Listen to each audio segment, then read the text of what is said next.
साल था 1947 और तारीख थी 15 अगस्त। पूरा देश जश्न मना रहा था। हर तरफ खुशियां थी और होती भी क्यों ना, क्योंकि देश आजाद हो चुका था।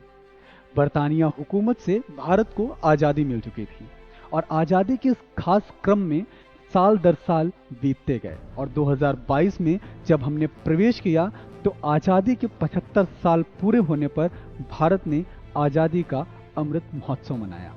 तो आजादी के अमृत महोत्सव के इस खास क्रम में केंद्र सरकार ने अभी हाल ही में एक नाम परिवर्तन किया और वह नाम परिवर्तन यह हुआ कि राष्ट्रपति भवन में स्थित मुगल उद्यान को अब अमृत उद्यान कहा जाएगा। नमस्कार दोस्तों, मेरा नाम है अतुल त्रिवेदी और स्वागत है आपका आकार आईएएस।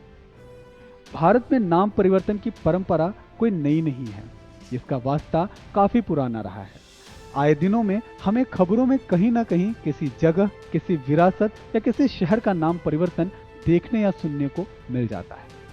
अभी हाल ही में राष्ट्रपति भवन से इंडिया गेट तक जाने वाले रास्ते यानी कि राजपथ का नाम बदलकर कर्तव्य पथ कर दिया गया।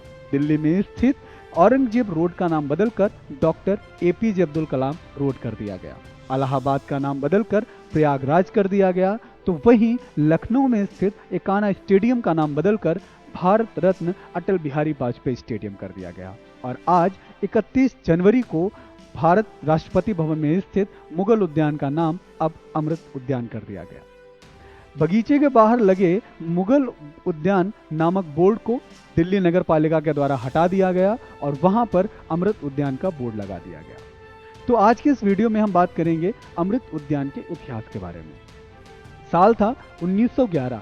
बरतानिया हुकूमत ने अपनी राजधानी कलकत्ता से दिल्ली स्थानांतरित करी और जब राजधानी दिल्ली स्थानांतरित हुई तो उस समय रहे वायसराय साहब के रहने के बंदोबस्त और इंतजामात किए जाने लगे। अब सवाल यह उठा कि आखिर वायसराय भवन बनाया कहां पर जाए। तो दिल्ली में स्थित रायसीना पहाड़ी को काटकर वायसराय भवन बनाने की योजना बनाई गई और इस भवन को बनाने के लिए ब्रिटिश से कुछ खास वास्तुकारों यानी कि आर्किटेक्ट्स को बुलाया गया। इन वास्तुकारों में सबसे प्रमुख नाम आता है सर एडविन लुटियंस का। सर एडविन लुटियंस ने वायसराय भवन की पूरा डिजाइन तैयार किया और वायसराय भवन बनाकर तैयार किया। वायसराय भवन आज के राष्ट्रपति भवन के नाम से जाना जाता है। 1917 में सर एडविन लुटियंस ने वायसराय भवन की सुंदरता और खूबसूरती को बढ़ाने के लिए एक बगीचे का निर्माण किया, लेकिन उस समय रहे वायसराय लॉर्ड हॉर्डिंग की पत्नी लेडी हॉर्डिंग को यह बगीचा बिल्कुल पसंद नहीं आया। उसके बाद 1928 में सर लुटियंस ने एक और बगीचा बनाकर तैयार किया जिसे मुगल उद्यान कहा गया। अब सवाल यह उठता है कि आखिर अंग्रेजों ने अपने द्वारा बनाए गए बगीचों का नाम मुगलों के नाम पर क्यों रखा। 1526 में बाबर भारत में मुगलिया सल्तनत की स्थापना करता है और बाबर के बाद उसके कई उत्तराधिकारी हुमायूं, अकबर, शाहजहां, औरंगजेब मुगल सल्तनत की गद्दी को संभालते हैं और मुगलिया सल्तनत खासकर अपनी वास्तुकला के लिए जानी गई। मुगल सल्तनत के कई शासकों ने बाग और बगीचों का भी निर्माण कराया। अंग्रेजी हुकूमत ने उन बाग और बगीचों में अपना अंग्रेजी सौंदर्य शास्त्र मिला दिया। दिल्ली के राष्ट्रपति भवन में स्थित यह मुगल उद्यान ताजमहल और जम्मू कश्मीर के बगीचों से प्रेरित है।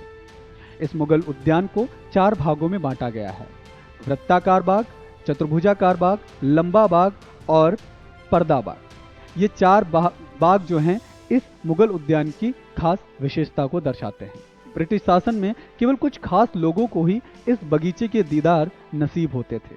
जब भी वायसराय भवन में कोई स्पेशल गेस्ट आता था तो ब्रिटिश हुकूमत के लोग उसे उन बगीचे की सैर कराने के लिए ले जाते थे।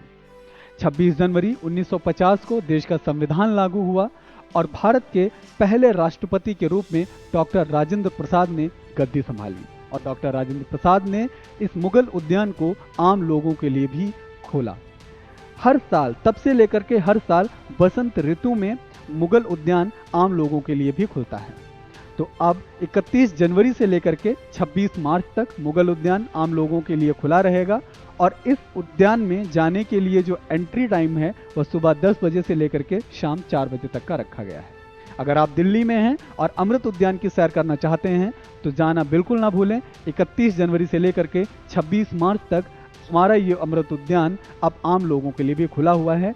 इस अमृत उद्यान में 130 गुलाब की किस्मों के साथ साथ में ट्यूलिप्स की भी कई सारी प्रजातियां आपको देखने को मिलेंगी। इस सौंदर्य में आपको मानसिक संतुष्टि और शांति की भी अनुभूति होगी। धन्यवाद।